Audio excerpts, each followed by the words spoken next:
নির্বাচন করেছে, তাহলে তাদের একটা বড় ধরনের একটা ষড়যন্ত্র ছিল, কিন্তু হয়তো জনগণের প্রতিরোধের মুখে কিংবা জনগণের এই ব্যাপক একটা সমর্থনের কারণে তারা সেই ষড়যন্ত্র করে সফল হতে পারে।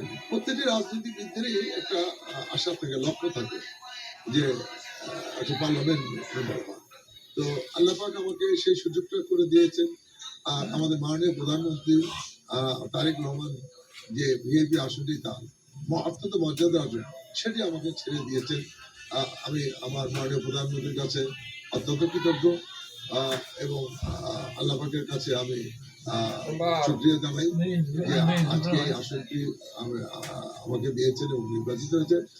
আমি মাননীয় প্রধানমন্ত্রী প্রতিনিধি হিসাবে, যেহেতু আমি এমপি হলেও আসলে এমপি কিন্তু মাননীয় প্রধানমন্ত্রী আসলে, আমি তার পক্ষ থেকে পার্লামেন্টে এটাই বলতে চাই যে মাননীয় স্পিকার, আমরা 20 বছর বগুড়াবাসী বঞ্চিত ছিলাম, অবহেলিত ছিলাম। আমরা বগুড়া কিছু পাইনি, আমরা উন্নয়ন পাইনি, আমাদের ছেলেরা চাকরি পায়নি, আমাদের ছেলেরা প্রমোশন পায়নি। আমাদের যে হিস্সা যে